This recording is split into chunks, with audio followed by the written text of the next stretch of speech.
Corn has got to be one of my favorite seasonal vegetables to eat in Michigan. Our growing season is between July and September, so it's a late summer, early fall thing for us. This Hong Kong style cream corn soup is the other quintessential soup that you'll see at the old style snack shops, with the other one being Hong Kong borscht. 4 ears of corn is plenty here, but make sure you keep everything, including the silks and the husks, because we're going to use that in our side quest today. Little metal thing off in the corner of my cutting board is a corn kernel remover. Some people might be against so-called mono-use or mono-function tools, but I go through enough corn and process enough corn that I think that this is definitely a quality of life improvement. If you like making corn kernel salads or make pamonha, which is kind of like a Brazilian tamale using fresh corn, this tool will seriously save you so much time and effort. I love this thing. Now what you're gonna do with the leftover cup is add that to the pot with all of your husks and silks, because we're gonna use this to make a corn stock. And as for the kernels themselves, half of them will be creamed in a food processor while the other half will be used in the soup itself. I've got some basic aromatics here, just some onions and scallions, which I will be charring in the oven before adding to my stock. The spices we'll be using for this are star anise, black peppercorns, a couple of black cardamom pods, which is totally optional, and some bay leaves, which is totally not optional. Now we're just going to use our processor to cream this corn completely, and by that I just mean using nothing but the corn itself, just blitzing it until all of the water comes out and mixes in with the corn solids and it becomes like its own corn cream. This is something that you can do with uncooked, fresh, in-season corn, and it works very well. If you want to punch up the milkiness and the creamy quality of this, by all means add some kind of dairy element such as evaporated milk or heavy cream to it. Just a little bit would be enough, but as you can see, it is not at all necessary if you don't want to. The broth that I'm going to use is superior stock, which I've had made and frozen, but you can you can use chicken broth or vegetable stock if you like. That being said, remember when in the superior stock video I had said using superior stock really elevates every single dish that it's added to? It is especially true for this one. The flavors of the stock mix in with the sweetness of the corn really, really well. The protein of choice for this dish, if you wanted to use any at all, is chicken thighs. And how we're gonna process the thighs is we're gonna cut the pieces really, really small. Basically, we're gonna do just above a mince. You will need a very sharp blade to do this if you're using fresh chicken thighs, but one thing you can do to make your life a little bit easier is stick the thighs in the freezer for like maybe an hour or two so it partially freezes. It is a lot easier to do this with chicken thighs that are just partially frozen and a little bit hard as opposed to soft and fresh thighs. We're gonna season the thighs with lots of white pepper, some Chinese cooking wine, some light soy sauce, and some sesame oil, as well as a little bit of cornstarch. You're gonna want your minced chicken to sit in this for at least 2 hours, but ideally overnight, just so the thighs can really absorb all of that flavor. Coming back to the corn stock now, our aromatics are nice and charred, and we're just gonna add them into the pot before adding in our water. All this back and forth makes me feel like I'm doing like some kind of sports center play-by-play, and we're just switching between different sports analogies. Is not a good one for me because I have no idea what I'm talking about.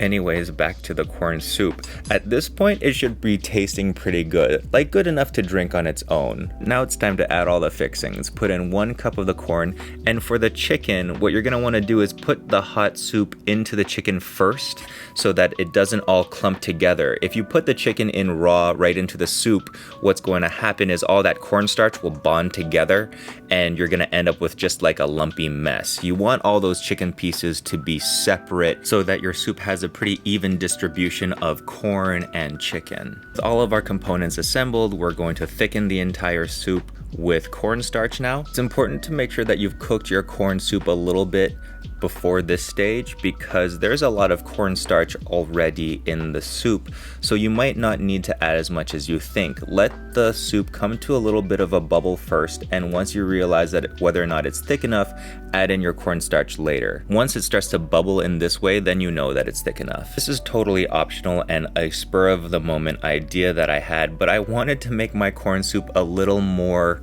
yellow. kind of like the color of fresh corn, so I added some turmeric little by little just so that it doesn't overpower the soup itself, just to give it just like the slightest hint of a deeper yellow.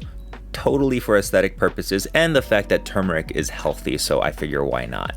Now the very last step of the soup before serving is to do an egg drop, which is a really fun technique, and once you learn to do it, you can do it to any soup that you make. Beat your eggs, whites and yolks and all, and then what you're gonna do is you're gonna take a spoon and stir your pot of soup in one direction.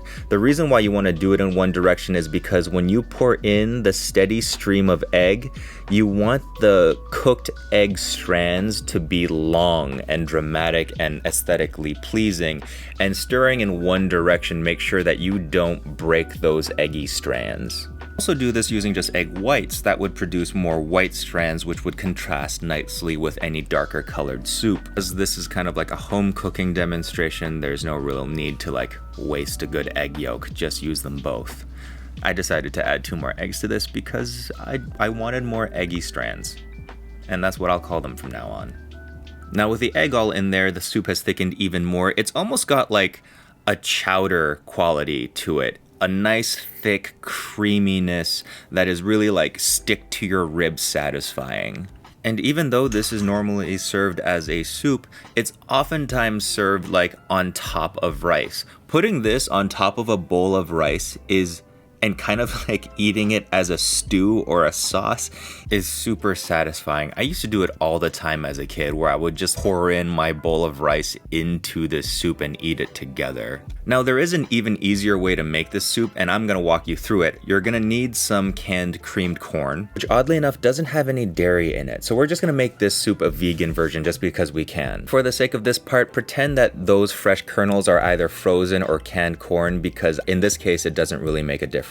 Take 1 can of creamed corn and mix it in with 1 can of any kind of stock you want to use. In this case, I'm going to use the corn stock that I've been making. And because I'm not using any chicken, I'm just going to add extra corn kernels, which is how I used to like it as a child, and then season it with the basics: white pepper, soy sauce, Chinese cooking wine, all of the things that we were going to put in the chicken anyway. And I also added just like a touch of salt. For this version, I decided to mix my turmeric in with my cornstarch slurry, just to make adding both of them a little bit easier, and this is probably how I'm going to do it from now on. Because turmeric doesn't really mix well with like a cornstarch thickened soup, adding it both at the same time gets me my color that I want and gets the soup as thick as I like it without any problems. If you were vegetarian, you could add the egg drop after this, and I will say I did consult with better vegan cooks.